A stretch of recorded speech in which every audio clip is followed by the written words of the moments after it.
for joining us for our second event for Israeli Apartheid Week. This is our second event in a series of events this week. I'd like to just talk briefly about our event on Friday. It is a fundraiser, and it is led by, we're fundraising money for the Dahnun and Hanun or mutual aid organization. These people are on the ground in Gaza, and they're providing life-saving humanitarian aid for the people there. They're on the ground operating in Gaza, so we really encourage everyone here to come out to the fundraiser and please donate and share what you can to help raise funds to send to the people in Gaza. So I will be introducing our speakers, but before we do that, I would just like to take a moment to acknowledge that we are standing on the land of the Lenape people, and while land acknowledgement is certainly not enough, it is a necessary first step in recognizing the historical and ongoing injustices faced by indigenous communities. So as we gather today to support and uplift the indigenous people of Palestine, I encourage you all to seek out ways to do the same for indigenous communities of North America. Joining us tonight is Professors Norman Finkelstein and Max Weiss. Professor Norman Finkelstein is a political scientist and analyst. He received his PhD in political science here at Princeton University. His primary research focuses on the politics of the Holocaust and the Israel-Palestine conflict. He has written several books on the conflict, including Gaza, An Inquest into Its Martyrdom, and Method and Madness, The Hidden History of Israel's Assaults on Gaza. He is currently working on a new book. Interviewing him is Professor Max Weiss. Weiss is a professor in Princeton's History Department. He received his PhD in Modern Middle Eastern History from Stanford University. A scholar and translator, he specializes in the culture and history of the Middle East. He has published several translations and books, including his recent book, Revolutions and Aesthetic, A Cultural History of Ba'athist Syria. Professors, thank you for joining us. The stage is yours.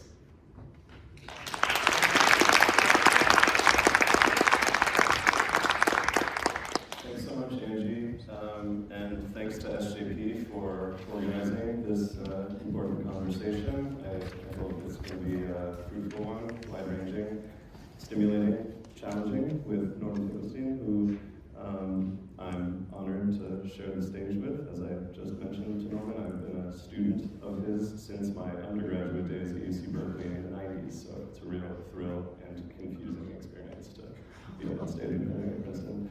I thought we'd dive right in, Norman, if you don't mind, just to speak at first about the current situation. We are now, today, in fact, on the day in which the November ceasefire between Israel and Hezbollah is supposed to be concluded, and Israel is meant to have withdrawn entirely from southern Lebanon. They have not done so, and the government has announced that they are not going to withdraw, in fact. The same token, the January 19th ceasefire in Gaza, as most media outlets continue to report, seems to be holding, to use the language. I wonder if we could start just by you reflecting a bit on the ceasefires respectively, on the ceasefire as an institution, as it were, and trying to bring an end to the respective Israeli assaults on Gaza and South Lebanon. Take either one. Just I think oh, excuse me, I have to turn on. Do you hear me? It's actually a tall order because each of those ceasefires has a very different history. I'll look, at least for now, I'll make just a few brief comments. Israel has occupied Lebanon since 1978, and it was driven out in July 2000. It was forced out because the Hezbollah, the Party of God, was inflicting very large numbers of casualties on the IDF. The Israeli Defense Forces movement developed in Israel, calling for an end to the occupation of South Lebanon. It was very brutal occupation. There was a torture chamber, a collection of torture chambers in Kiyan prison, which was quite notorious in the southern part of Lebanon. They were driven out, and then there was a major exchange between Hezbollah and Israel in 2006, and Israel suffered a significant defeat in 2006. Some people call it a stalemate, but given the fact that Israel was obviously the superior military force, it was what then had the Hezbollah side of Israel called the divine victory. Has to now be said in retrospect that the Israelis were quite good, as they often are, at learning the lessons of their mistakes. And they were able to recuperate from 2006. And when the showdown came in 2024,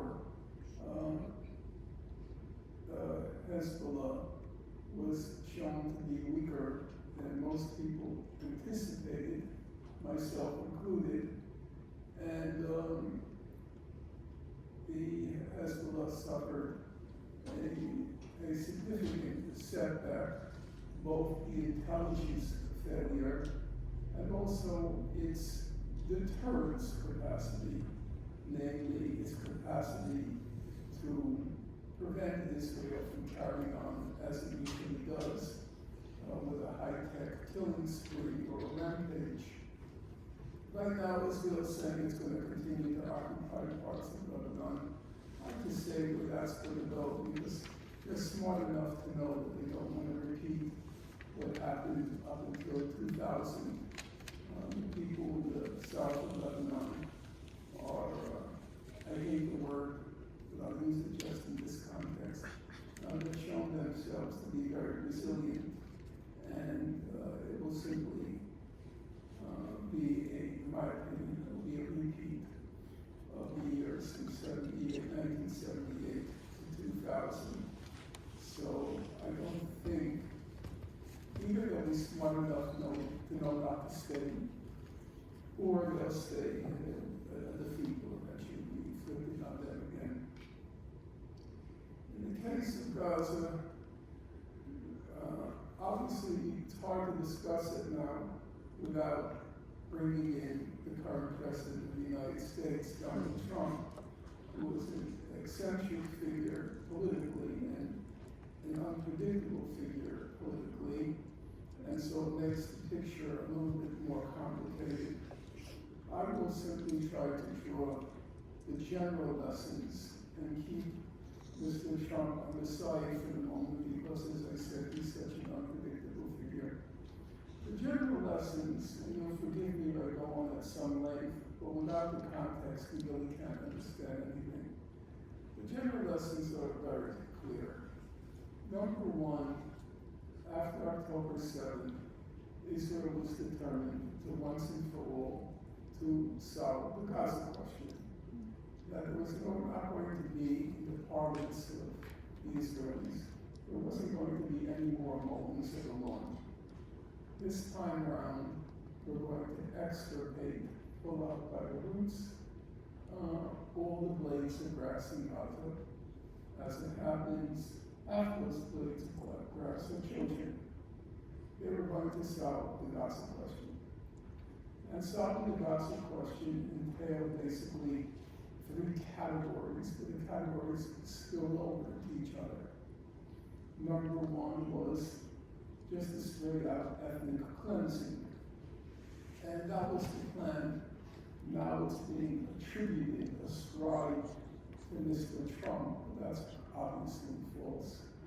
The ethnic cleansing was agreed to by the U.S. and Israel from early on, by you could say December 2024. But there was one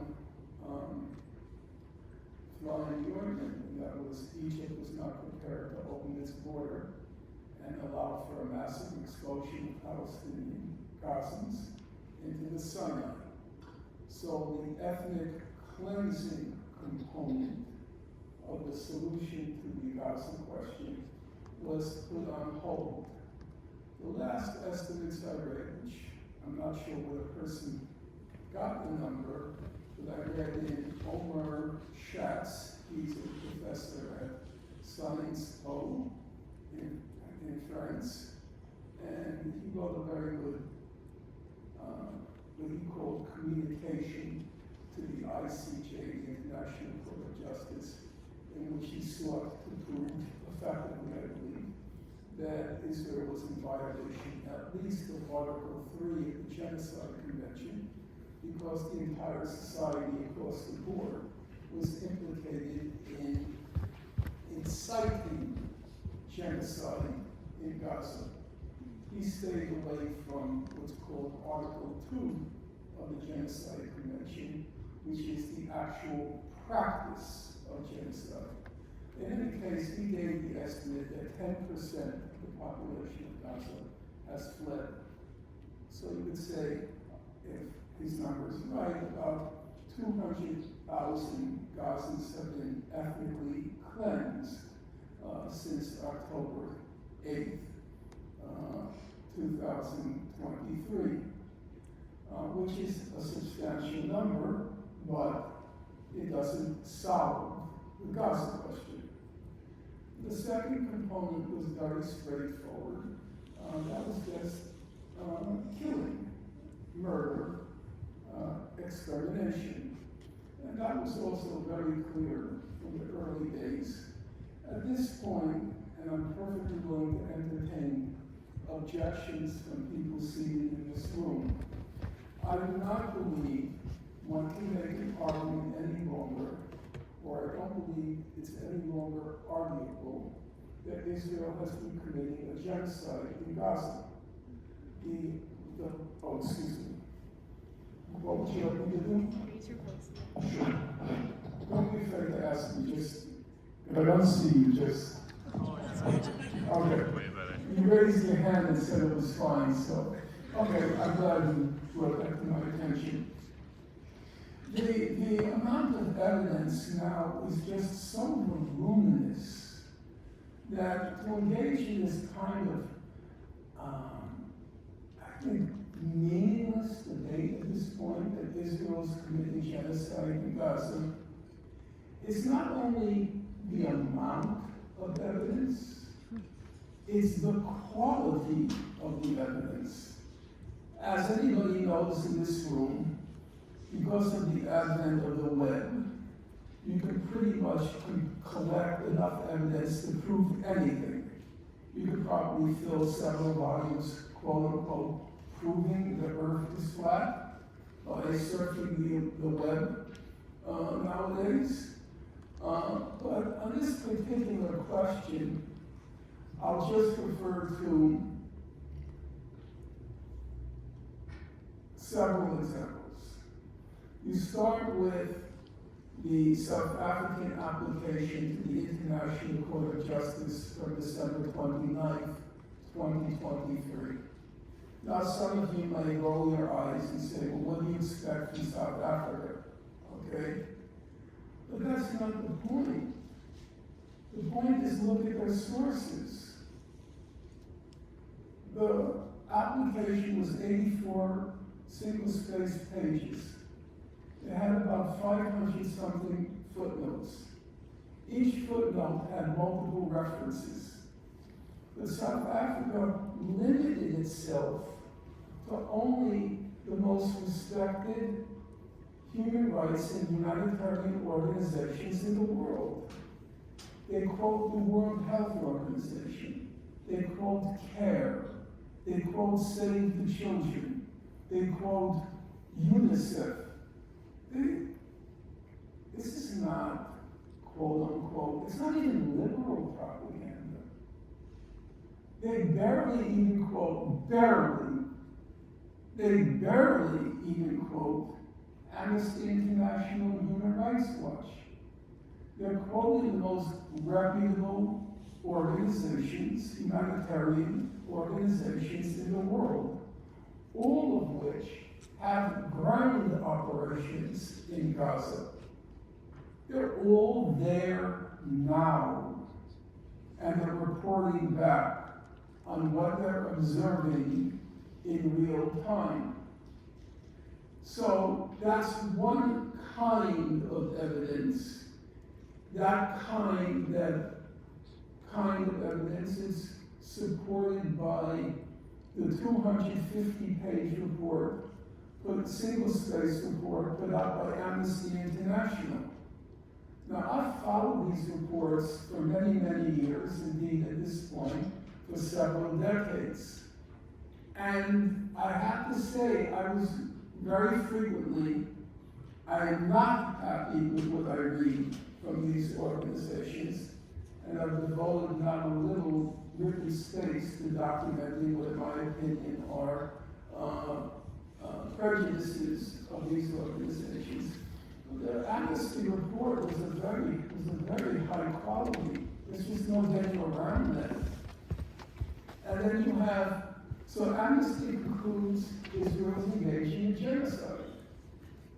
Then you have the Human Rights Watch report, its most recent report of Israel's depriving of the people of Gaza of water.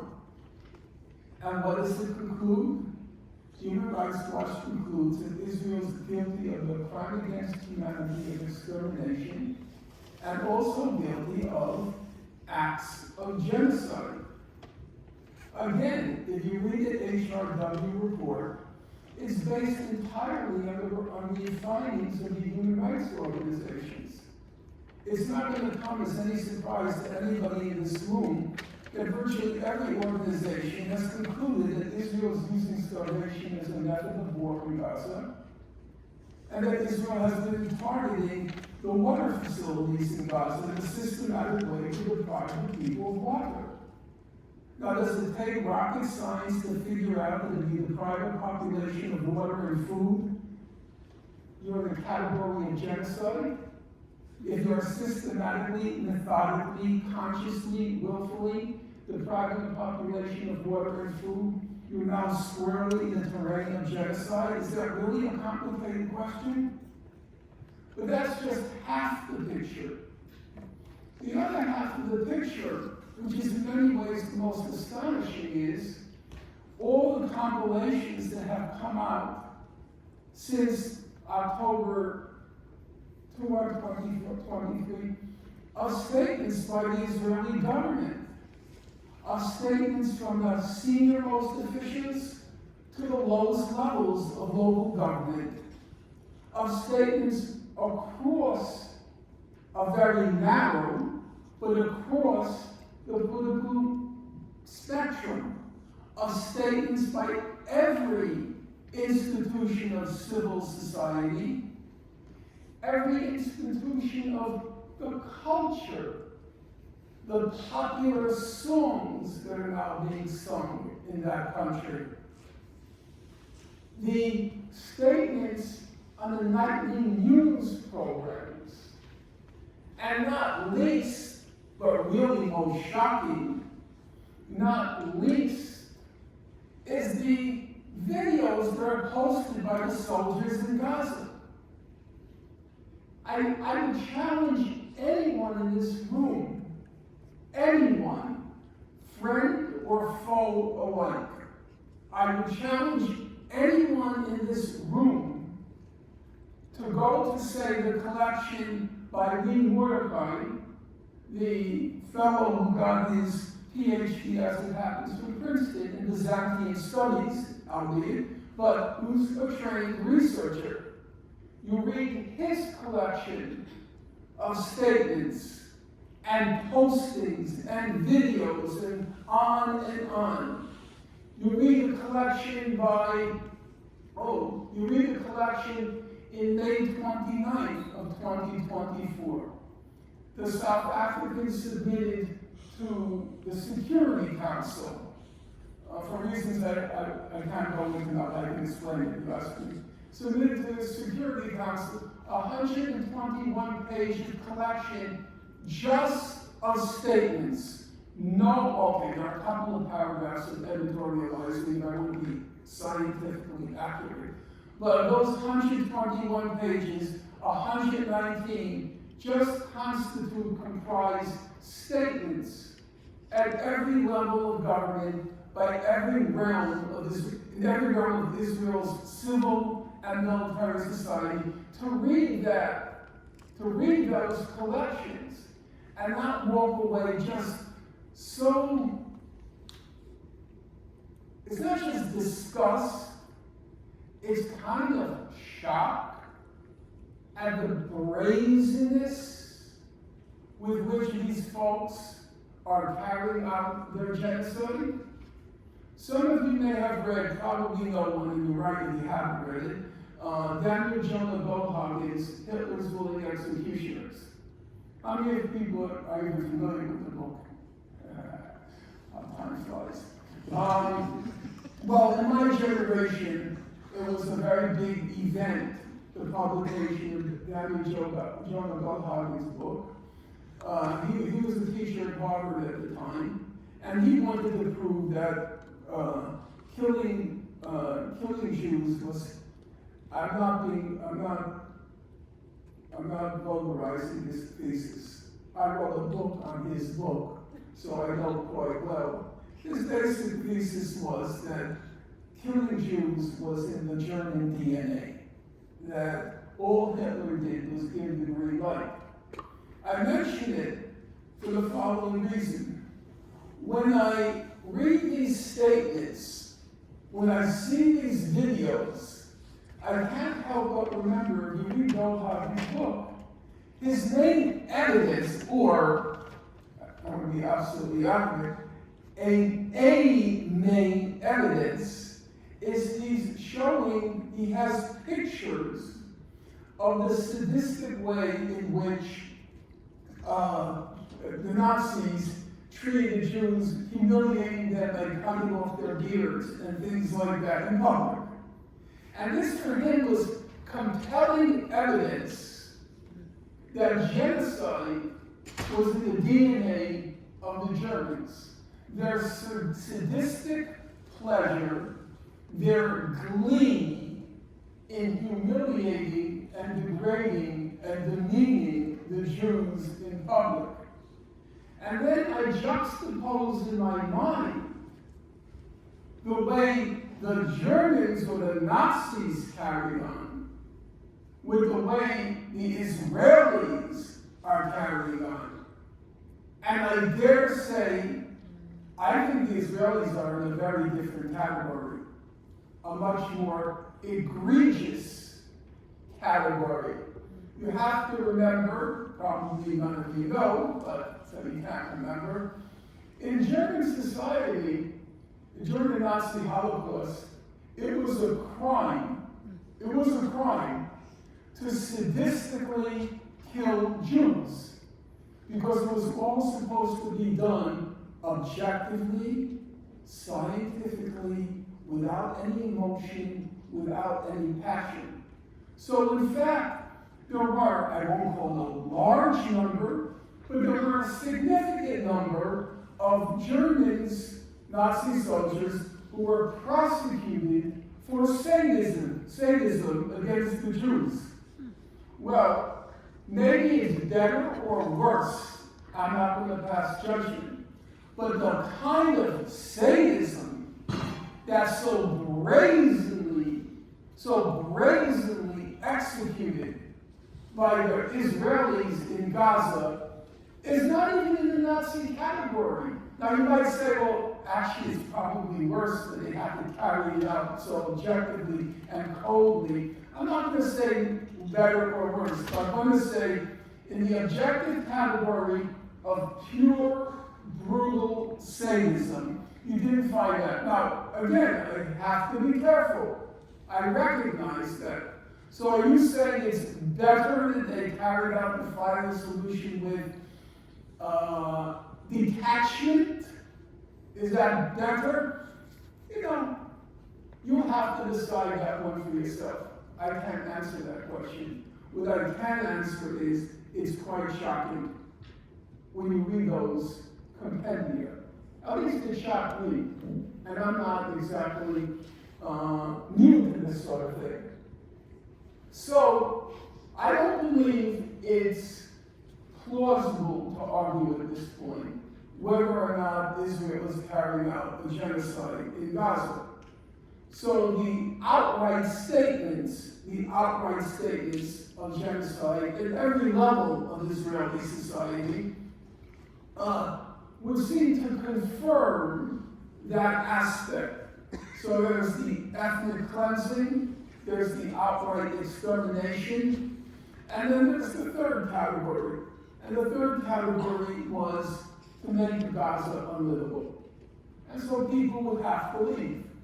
They would have no choice. And in my opinion, Israel succeeded in that goal, with obviously the U.S. and the U.S.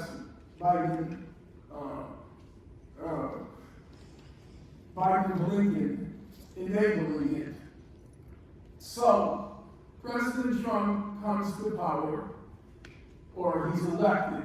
He's not yet in office.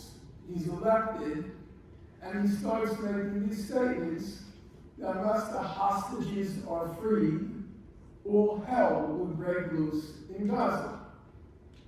Mr. Trump had a problem. All hell had already broken loose in Gaza. There really wasn't much more he could do. I can go through the numbers, but I'll leave that aside for a moment. And so, he was faced with a problem. A, he couldn't let loose hell. Hell had already been let loose. Secondly, he didn't want to begin his term of office having to bear the Gaza albatross. He saw how it had caused significant, how significant, I won't say because I don't know, but significant damage to the Biden administration. And he didn't want to start off this bombing Gaza. Not a good way to begin, because that's how the Biden-Blinken administration ended. So, he didn't have those options, and he didn't have the option of doing nothing, because then he would have looked like a blowhard. He said all hell would break loose, and if the hostages aren't released. So he did the obvious thing. He went to Mr. Netanyahu and said, you have to release the hostage. There has to be a hostage exchange. Hostage for hostage. There has to be an exchange. Netanyahu had no option except to agree to it. But there were two other aspects of the ceasefire. The two other aspects were, number one, the emitting of large amounts of humanitarian aid, and number two, they call stage 3, the rehabilitation of Gaza, the reconstruction of Gaza. Judging from past agreements, I don't believe humanitarian aid will be admitted at any level needed, at any level near what's needed. And there's no possibility whatsoever, I'm willing to stake somebody's life on it, there's no possibility whatsoever that they're going to allow for the reconstruction of Gaza. Because they spent 16 months. Their whole goal was to make it unlivable. Are you telling me they're suddenly going to do an about-face? That Mr. Netanyahu is going to grasp the hand of his colleagues and start chanting, all we are saying is give peace a chance? No, that's not going to happen. So there's very little possibility, none. There's no possibility that they'll allow reconstruction of Gaza, and in fact, it's a pointless question. Because the UN agencies say there's 50 million tons of rubble in Gaza. They say if 100 trucks were admitted each day, it would take 15 years just to clear away the rubble. The rubble is mixed with unexploded ordnance, toxic substances. It would take 15 years. We're not even talking about rebuilding Gaza. We're talking about just clearing away the rubble. There was a report today that came out that suggests that reconstruction costs could be upwards of $53 billion. Those numbers don't really faze me, because You know, that would be half of what Elon Musk what his wealth has increased since election day. 53 billion. I guess Musk, if I'm not mistaken, Musk's personal wealth went up by 128 billion since election day. So the numbers don't daunt me. It's just a physical fact. They set out to make Gaza unlivable, and they succeeded in that.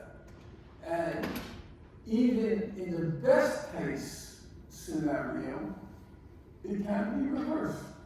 I know people don't like it when I say things like that. They say I breed pessimism, and I can understand that criticism. On the other hand, we're adults. You have to look at the situation as it currently exists and then figure out what are the available options. And I don't see, I'll have to wait. Maybe the UN will present a plan. The Saudis claim they're presenting a plan. Anyone really says about anything.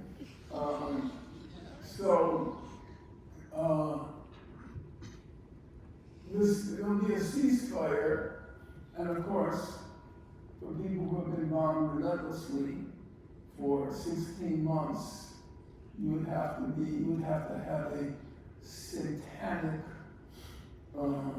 disposition to bemoan the ceasefire. Of course it's a good thing, but one has to be realistic about the future if you're going to make rational decisions about how to proceed. And unless all of the UN data is false, and the numbers are Israel destroyed or damaged 92% of the residences in Gaza. 92% of the residents in Gaza. How do you rebuild that? They're totally devastated. The estimates are 2/3 of the infrastructure. How do you rebuild that?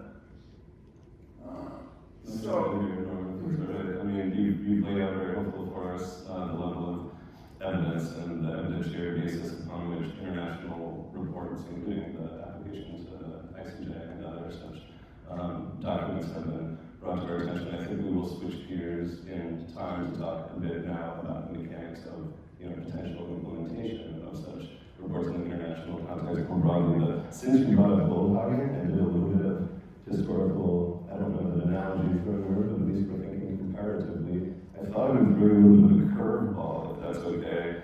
In your 2012 book, Knowing Too Much, Why the American Jewish Romance with Israel is Coming to an End, you wrote the following, and I just invite you to comment on this quote because it seems germane to what you were just talking about. Quote, Israel today is not so much a worse place or behaves worse than before, but rather the reality of Israel has finally started to catch up with its image. And you've written widely about image versus reality and the makings of the Israel-Palestine conflict. So, I wonder if I could put that your own word back to you and ask you whether what we're seeing here, as you're thinking historically, comparatively about the level of brutality and outright both mass and state violence on display in Gaza and elsewhere, how, if at all, would you either adapt, modify, or just ask for us to think with those words?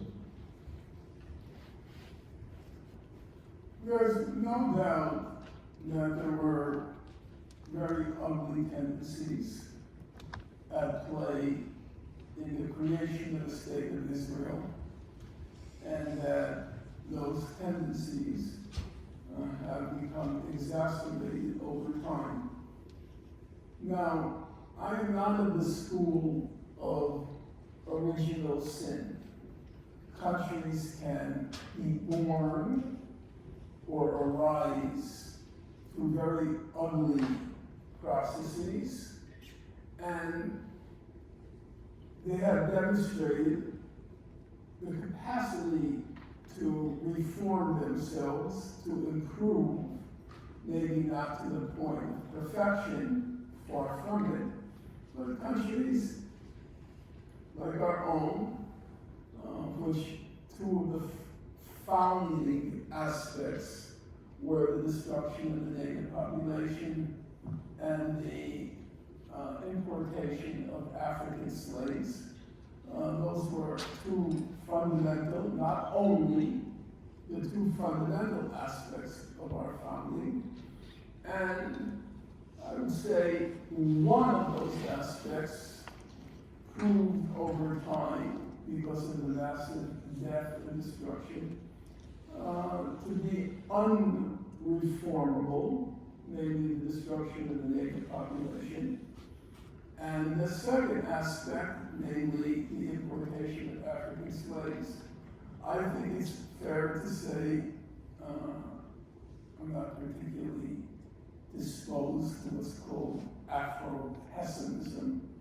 I think there has been significant improvement in our country, although very far from a perfect situation. In the case of Israel, there is the obvious question. Even as its founding was ugly for the indigenous population, I think, and here I have to always be cautious because of I don't want to gratuitously offend anyone in the room. It's not unlike the situation in the United States, where these ugly aspects coexisted with redeeming aspects. There are aspects of the American experiment which it seems to me is only fair and correct to acknowledge as being redeeming aspects. They occurred simultaneously. They occurred simultaneously with the destruction of the native population and the importation of African slaves. In the case of Israel, there were institutions at its founding which inspired and gained a lot of admiration from a large part of the Western world, not least the left. The experiments with the kibbutzim, the experiments with a form of popular democracy, the two coexisted. If you read the reports by people on the left in the 1930s, 40s, there was a lot of admiration for those aspects, for certain aspects of Israeli society. That tendency did not prevail over time, and it was the uglier one that prevailed over time. And now to the point of, as I said, it's pretty shocking when you read what was done, not only what was done in Gaza, but it was shocking that it cannot reasonably be described as a state policy. It was a national project implicating the whole of Israeli society.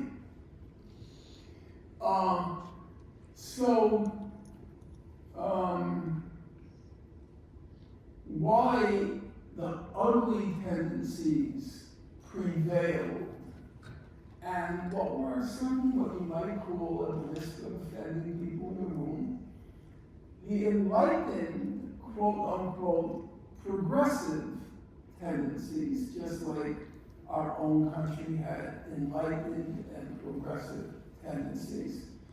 The enlightened ones did win out in Israel.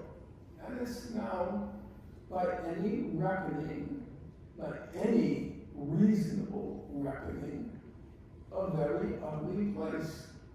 Now, why that happened, I would say it requires a historian who knows the subject much better than me to comment.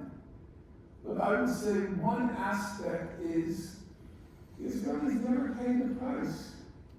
They were never punished for the wrongdoing. And that's simply in that culture, that global culture of impunity caused the country to run amok without any shame, without any embarrassment. Actually, Lee Mordecai made the point in his collection. He said even that ultimate bastion of liberalism in Israeli society, Haaretz newspaper, he said they didn't call for a ceasefire until 5 months into the bloodletting. Now, 5 months into the bloodletting means it's well after the International Court of Justice on January 26, 2024, the International Court of Justice found that Israel was plausibly committing genocide. That was the 4th month, and still Haaretz wouldn't budge. So, this comprehensive national project, I would say it's in no part owing to the protection Israel historically got from the United States and the culture of impunity that ensued.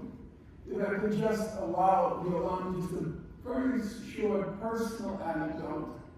Some of you may know that Professor Chomsky, Noam Chomsky, he was very closely identified with Israel from early on. He went there to live on the kibbutz with his wife Carol. He found it a very gratifying experience. He seriously considered staying there, ultimately decided not to. But he always used to use this expression. He says, the people who call themselves the supporters of Israel, I'm now talking back in the 1970s and 80s, he said, the people who call themselves the supporters of Israel, he says, in fact, they are the supporters of the degradation and destruction of Israel. Now, at the time that he was saying that, that seemed like a kind of prophetic remark, not really making contact with the reality as we were observing it. But now, about 40 years later, or nearly a half century later, I'd say he was right. Those who thought they were imagining that they were protecting Israel were in fact facilitating its degradation and moral destruction. I'm not going to speak about its military capacity. I'm not going to make prognostications about this is the end of Zionism. I don't like to play the prophet's role for a simple reason. I don't have the mental or moral capacity of a prophet. But I do believe as a practical matter, it has been, as a moral entity, it has been seriously degraded. The fact that these young people, they post the most horrifying videos on the social media. Why? Because of the full knowledge, hear me out, because of the full knowledge, A, they won't suffer any punishment, and B, they won't be ostracized. The population embraces it. They don't criticize it. They embrace it. That's a very high level, in my opinion, or very low level of moral corruption. And I think, as I said, I don't believe I have the capacity to understand all the forces at work, but I do believe, in retrospect, Professor Chomsky was correct when he said this culture of impunity fostered overwhelmingly by American Jews. The culture of impunity overwhelmingly fostered by American Jews caused the moral destruction of Israel. Having been held accountable early on, at least as early as the Lebanon War in 1982, having been held accountable, they could not have carried on this way. It couldn't have happened.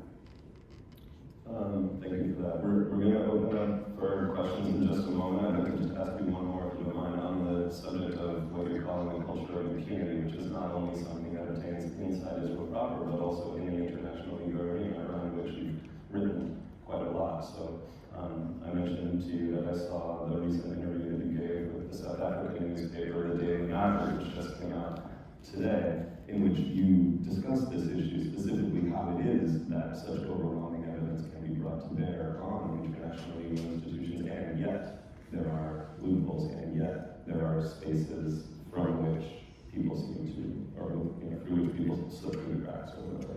So I wonder if you could talk a little bit about how you see, I told you I found your term of art, the dark arts that are practiced in the form of statecraft by Israel and its supporters in this regard, makes politics seem to behave in ways that are, at one level, rather strange, and at another level seem to be really straightforward and comprehensible in terms of how power is wielded. Every state practices the black arts. Every state has the Secret Service. Every state has spies. That's not news. My impression, and I admit it's impressionistic, the Israelis practice with a considerable amount of finesse one particular black art, and that's the art of blackmail. And you can see a pattern. A woman came up to me at the beginning before the program began, and she mentioned having remembered me from Operation Cast Lead. Operation Cast Lead occurs in 2008-9, December 26, 2008 to January 17, 2009. It only ends on January 17, 2009, because that stupefying narcissist who was elected president of the United States, Barack Obama, didn't want any attention to be diverted from his coronation, so he told the Israelis, we have to put a stop to this Operation Cast Lead, and they obeyed, and it was over on January 17th. Incidentally, not unlike Trump did. Trump said to the Israelis, you gotta have a hostage exchange and a ceasefire, and they immediately obeyed. In any event, most of you in this room will have no personal memory of Operation Cast Lead. Well, Operation Cast Lead was really something quite horrible at that time. I wrote a little book on this subject, and the title of the book was taken by an article by the Israeli journalist Gideon Levy. And in an article he had written, the title of the article was "This Time We Went Too Far." And I wrote a little book on the subject. The book was called "This Time We Went Too Far." By current standards, it's not even a blip on the screen. Israel killed about 350 children. Now the number's probably gone 15,000 since October 8th. Israel destroyed 350 homes. Now the current number is about 300,000 homes. Israel left behind 600,000 tons of rubble. Now it's left behind 50 million. So even though at that point, during Operation Cast Lead, it looked like Israel had crossed this threshold, this time we went too far. Obviously, the threshold has changed radically since then. In any event, the UN Human Rights Council forms a commission of inquiry, and oddly, or not oddly, surprisingly, it appointed or chose as the head of the UN Commission a person named Richard Goldstone. And Richard Goldstone was South African. He was a very respected judge. He was Jewish, and he was a self-described Zionist. Not my term, his term, self-description of a Zionist. And he figured in many institutions in Israel. Like I think he was in the board of the Hebrew University, if my memory is right. So he leads a UN commission. Commission goes to Gaza, and it returns and produces this really extraordinary report. Around something like 600 paragraphs or pages. I can't even remember right now. And it's absolutely devastating for Israel. Absolutely devastating. He was, as you can imagine, very critical of Hamas. But the description of what Israel had done, and it tells the whole history of Israel, was quite devastating. Unfortunately for Israel's defenders, he wasn't an easy target. He was Jewish. He was a Zionist. His daughter had done Aliyah to Israel. He had all the bona fides. Wasn't easy to discredit him. And the Jewish community, not just here, but in the UK, in South Africa, they were absolutely livid. Now, Professor Alan Dershowitz, he went slightly over the top. He compared Richard Goldstone to Dr. Mengele. Now, even though that was a little over the top, it was not out of the ballpark of what was being said by Richard Goldstone. Nonetheless, it looked like he was weathering the storm.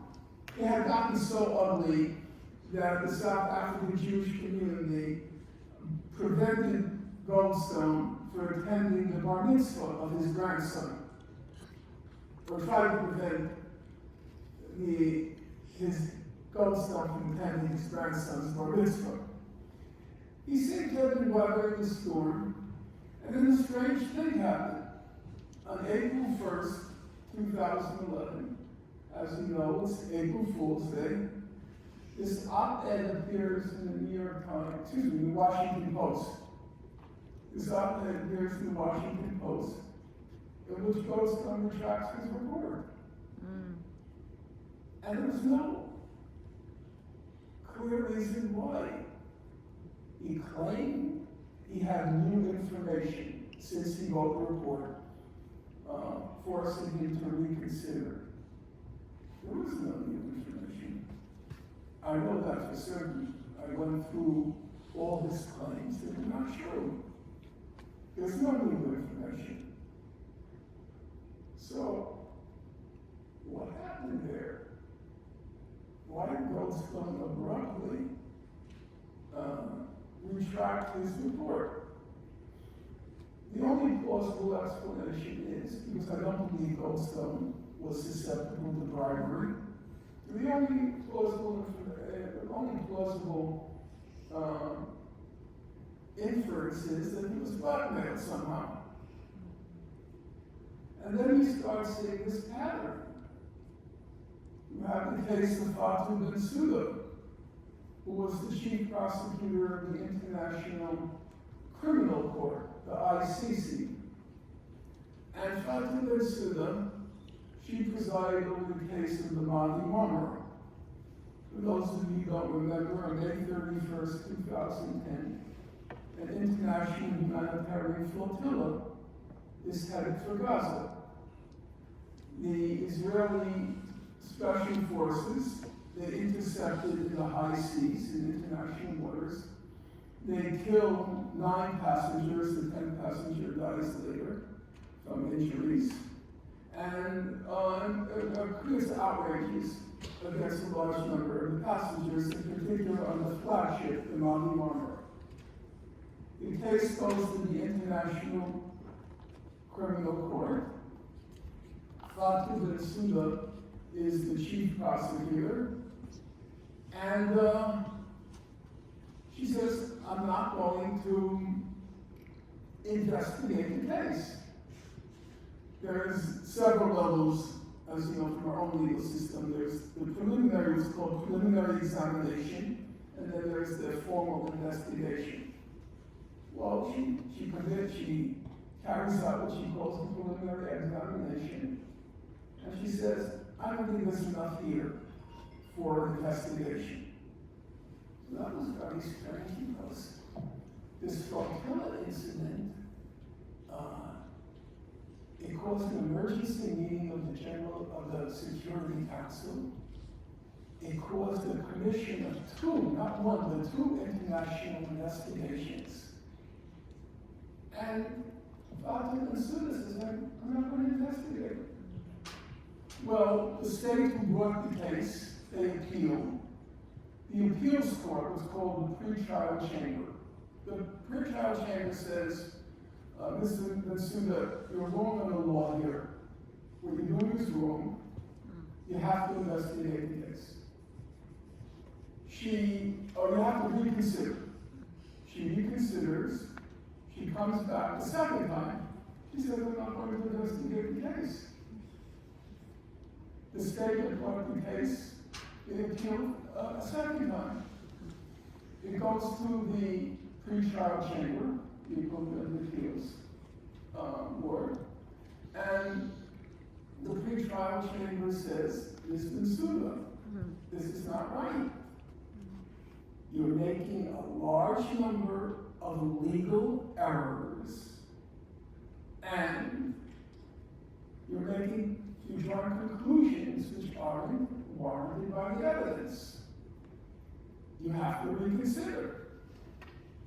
She reconsiders it a third time, and the third time she says, no, I'm not investigating. At this point, the entire ICC is in outrage. What is she doing? What's going on here? Why don't you just investigate the case? You could find at the end of the investigation that the evidence doesn't support the allegations. But why are you refusing to initiate even an investigation? And it goes to the appeal. The appeal is filed again a third time. This time, the pretrial chamber, it rules, it has 44 paragraphs documenting all of her legal errors and incorrect conclusions. But it says, we've exhausted all legal remedies, case is closed. So, what happened there?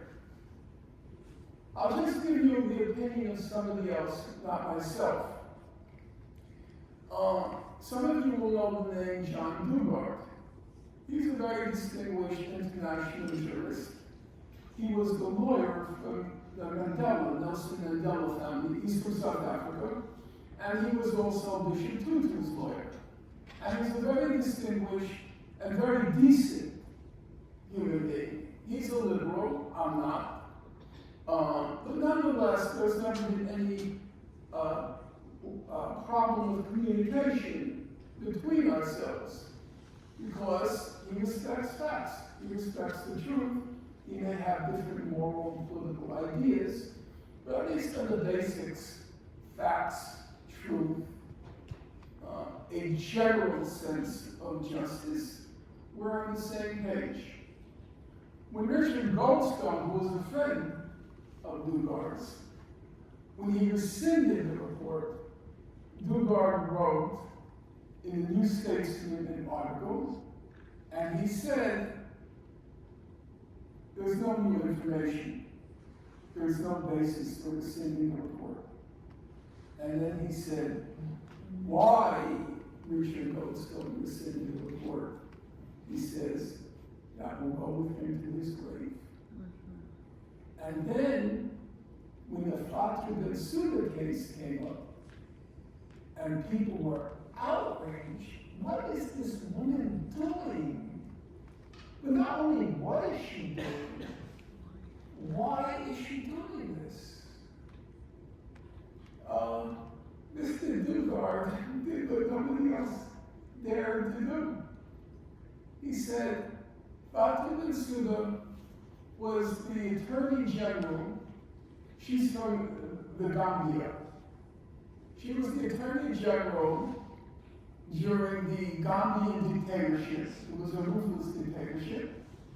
She was accused of being complicit in torture.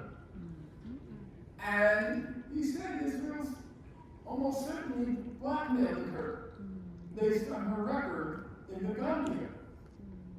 It's almost certainly blackmailing her. And then in recent times, we had two more cases. Everybody in this room, I suspect, knows that on January 26, 2024, the International Court of Justice found that Israel was plausibly committing genocide. And the president on the court at that time was an American, Joan Donahue. She was the president of the court. There was no question about what the ICJ found. In fact, the ones who were clearest about what the ICJ found were the Israelis. Mr. Netanyahu, the foreign minister at the time, the Israeli Ministry of Foreign Affairs, they all denounced the ICJ for that finding. But then, in April 2024, Joan Donahue, she goes on this British BBC program called Hard Talk. And out of the blue, she says, quote, I want to correct a misunderstanding. Many people think, and it has been reported, that the ICJ found that Israel was plausibly committing genocide. But she says, that's not true. That's not what we found. All that we found was that Palestinians have a right to be protected from genocide. That was kind of strange. And now we have this very peculiar case on the International Court of Justice. Ms. Donahue is gone. Good riddance. She was replaced by Youssef Salam from Lebanon. Mr. Salam was just appointed Prime Minister of Lebanon, and he was replaced by this very bizarre creature named Julia Sebutindi from Uganda. And Ms. Sebutindi has been filing these bizarre and berserk dissents on the question of Israel's genocide, and also on the question of whether Israel has any legal title as an occupying power to remain in the West Bank, including East Jerusalem and Gaza. And in July 2024, the International Court of Justice ruled that Israel has to leave. The party, as it were, is over. You have no legal title any longer as an occupying power. And this Sebutindi filed this 27-page dissent. And based on the findings of a young man from Gaza, Majid Abu Amer, who I have been in contact with. He currently lives in Doha. 32.2, he's a very precise young man from Gaza, 32.2% of her dissent was plagiarized from these cranky right-wing pro-Israel lawyers. And the entire, so to speak, jurisprudence of her dissent is completely bonkers. I mean, it's to the point. How many people in this room have heard of the Balfour Declaration? Raise your hand. Good. This is Princeton. Very proud of you. We want to switch now to the Q&A Yeah. because time's almost up. So thank you very much for speaking here and this event. I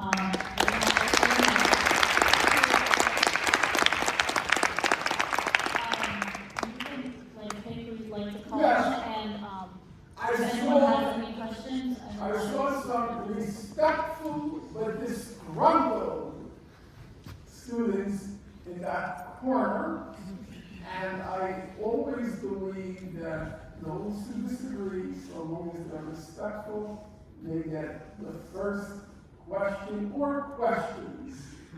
So the floor is yours. Either you had larger numbers before, you 5 or 6 and I down to 3. So if any of you three would like to ask a question, I'm honestly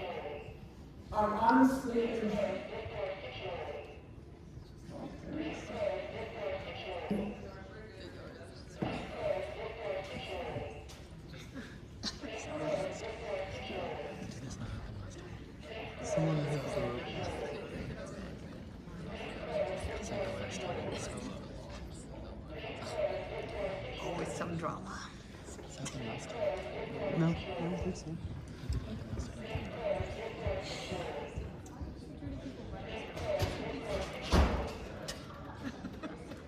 Okay.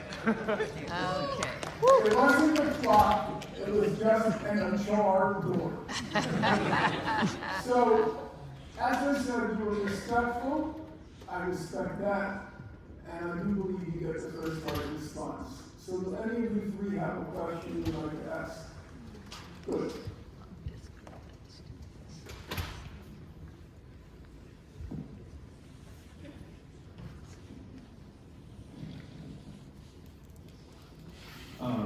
I'm sure you're much more familiar with almost all the literature than I am, but I am curious onto how you ascertain certain sources are credible and trustworthy. Like, for example, I know you cited that 2/3 of residential buildings in Gaza have been damaged or destroyed. 92%, much more. 92%. 2/3 of infrastructure. Infrastructure. I know you said that was from the UN, right? Yes, I think it was the UN report, but I won't swear by it. I think it was, but I won't swear by it. Okay. I'm not trying to play a gotcha or anything, but I was just trying to look things up as they came. And a lot of things I've found that are like from the UN were published in a report related to the UN. This one comes from an organization named Shelter Cluster that then cites that number from the Palestine Ministry of Public Works and Housing. So the number comes from the Palestinian government, essentially. So I was wondering, when we make claims, to what extent we can trust the sourcing that they come from and how we know that we're being intellectualized. Look, that was a good question, and it's useful to explore that question.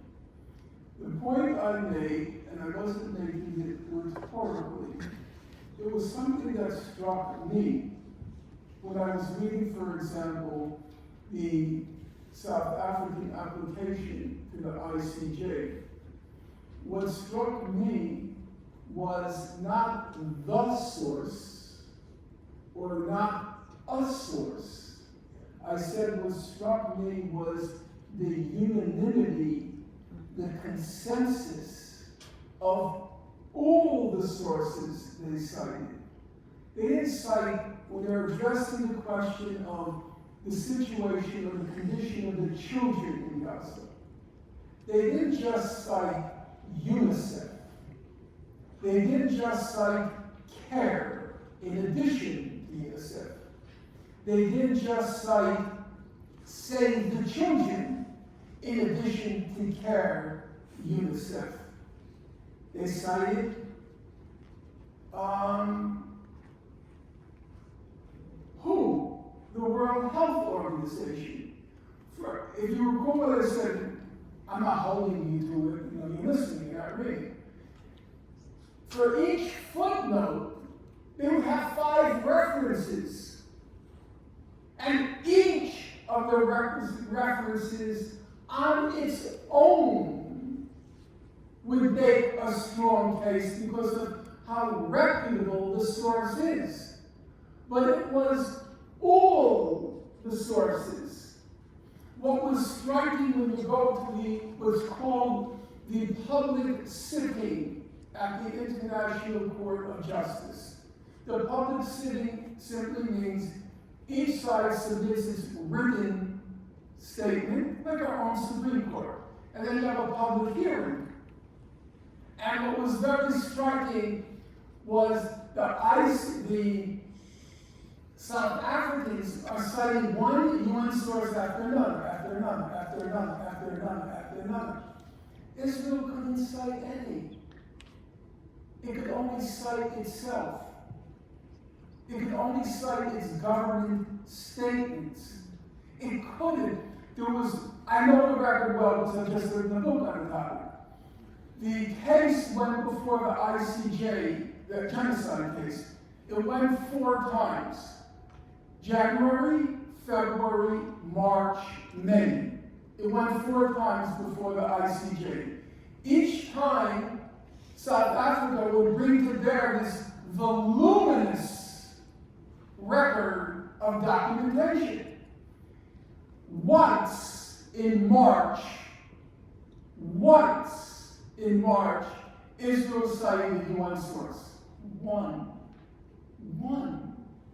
Because there was nothing that could defend them. They were left with nothing. Gaza, as you know, has been under a blockade since 2006. And so all the international humanitarian organizations set up ground operations in Gaza. Because nothing was being admitted to Gaza. So you had, let's say, people say, well, we don't really know what's going on because Israel denies journalists entry into Gaza. It's true Israel denied journalists entry, but we do know what's going on. Because those reports come out on a weekly basis.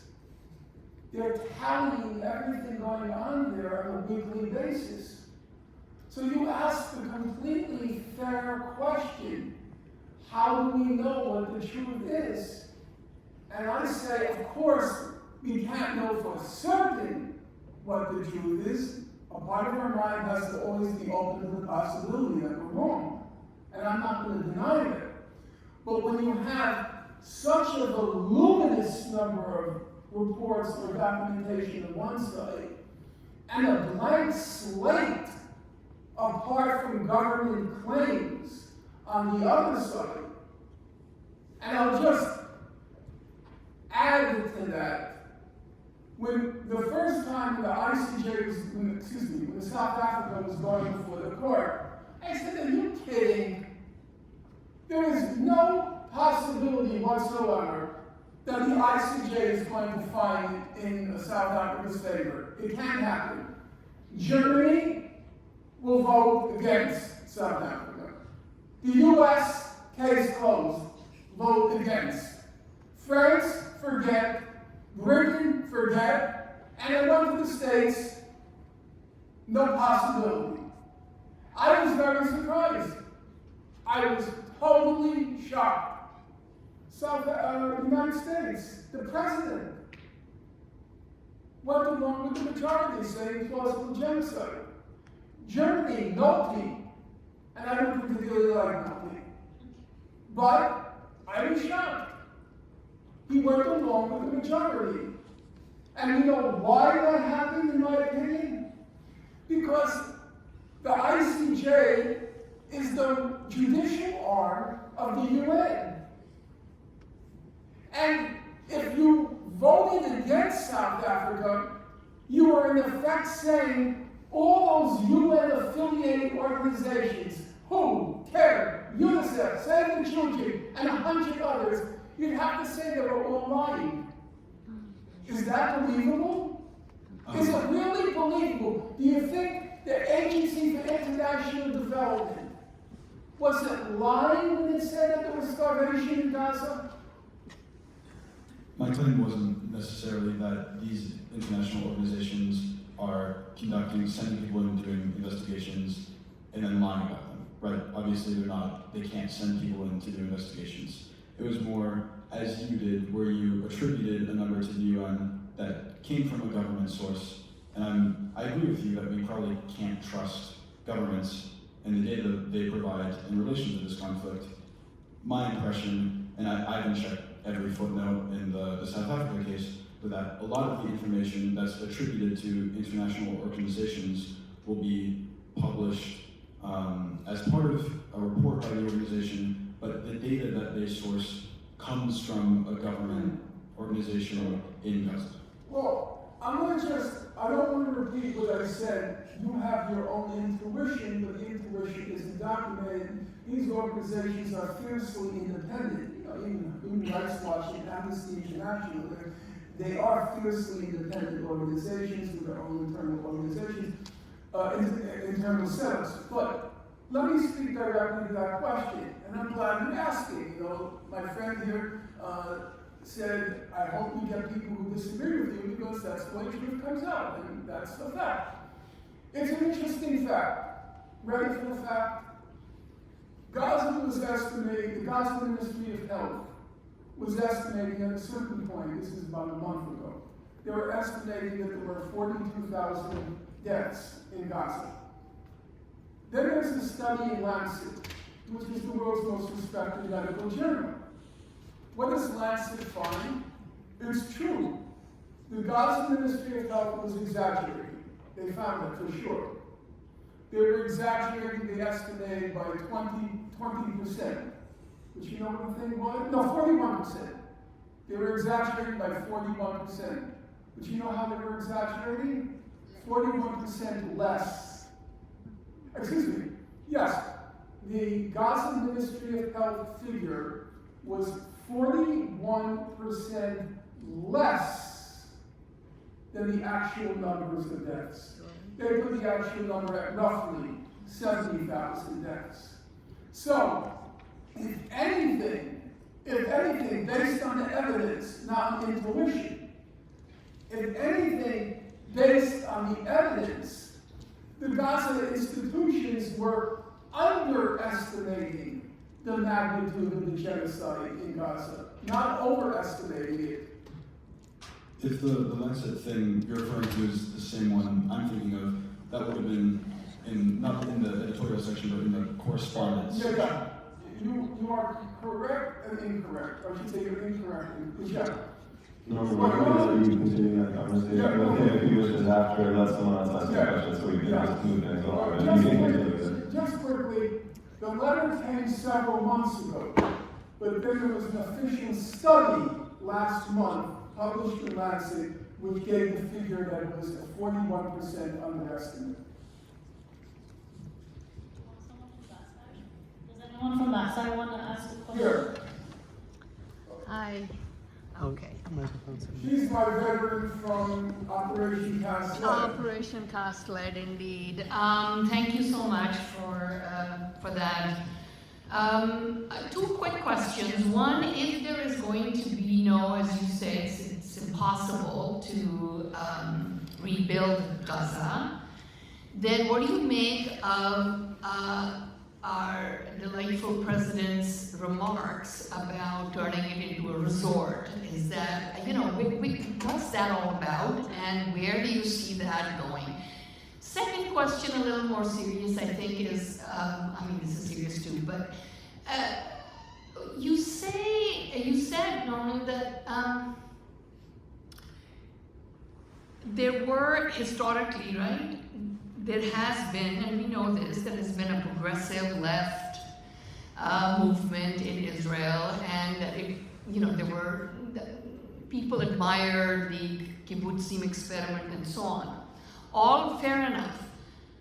But how do you then talk about the foundational problem, which is the problem of the creation of Israel, right? Which is built on something that is basically unjust. So does it matter that there were good people with good intentions, given where the state inevitably has gone? What has happened is inevitable. It was inevitable in many ways, that's what you said. And the drift rightward, right, where the religious extremists' position has become entrenched, was inevitable, given its foundational premise. So I'm not quite sure how the two things sit together. Thank you. I think the way the two things sit together is that realities are often complicated and contradictory. There are different tendencies at work. I don't think the premises and the way and basis in which the United States was founded were much better than those in Israel. But I don't think we turned out quite the same way. Yes, aspects of us are really quite ugly. But I think certain positive tendencies, it wasn't easy, required a civil war in which about 700,000 Americans were killed. It wasn't an easy process. And that was only the beginning of the process. And part of the process, I think, it was a large point of no return to the native population. One has to be honest about that. But I don't believe.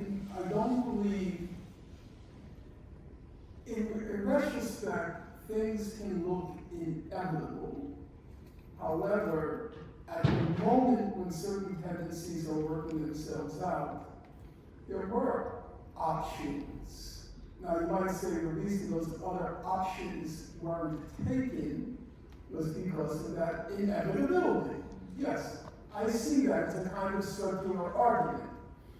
I do believe as a practical matter, if Israel had paid consequences, really back in 1948, if they had been forced to withdraw to the boundaries established by the UN Resolution 181, and if the Palestinians had been given some form of right of return and other things or other possibilities, we wouldn't be in this situation today.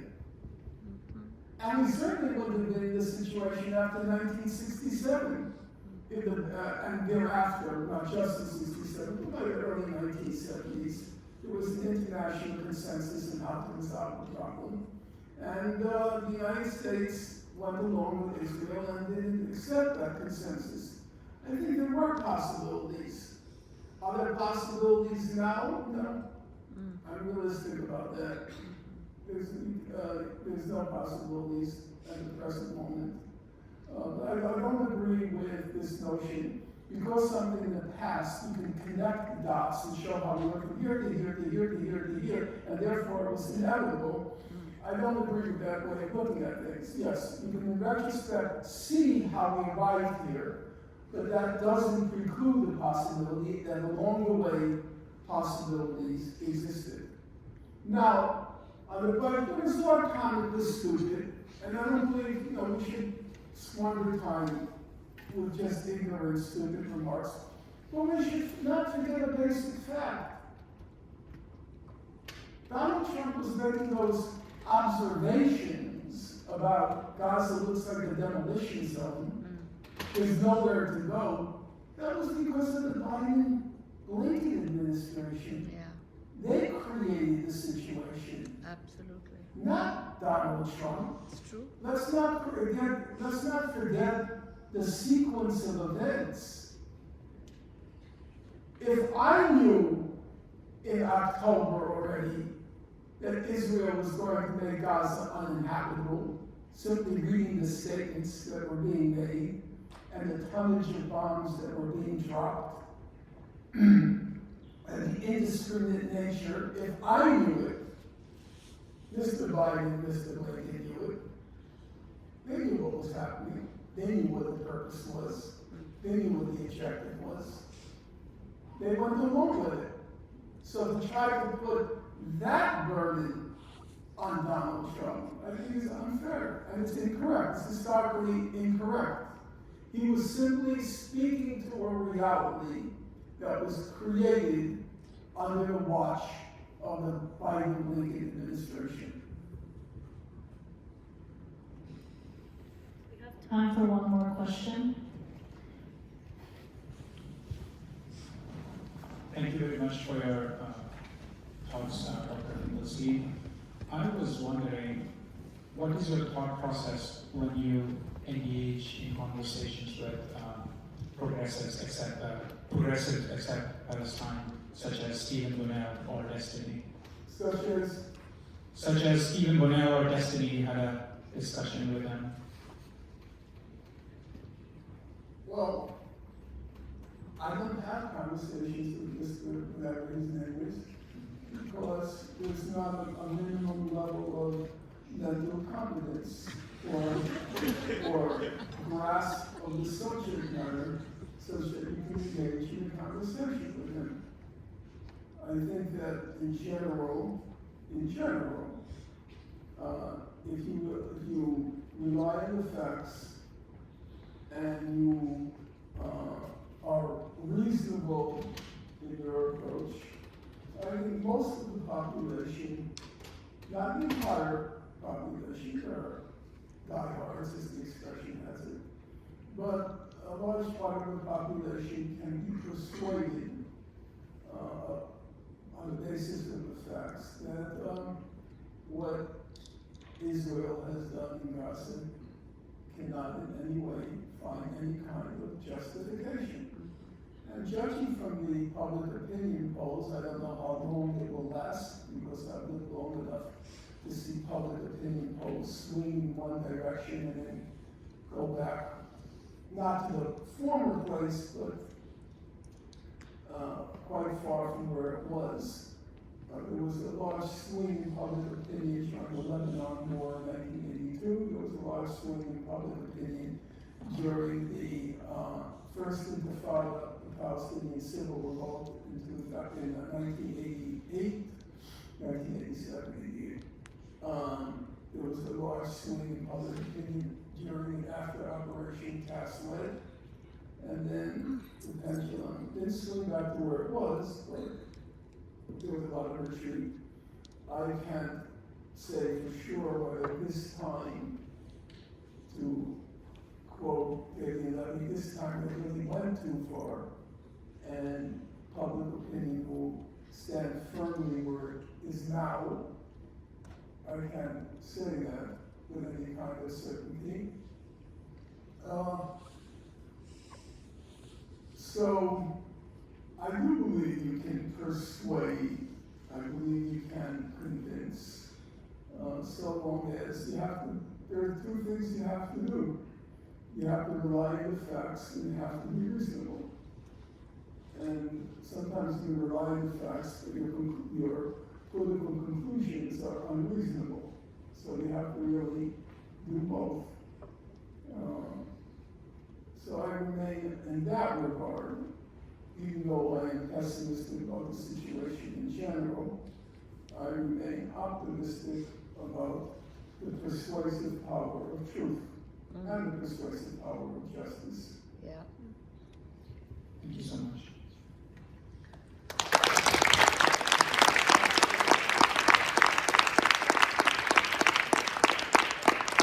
Thank you everyone for coming.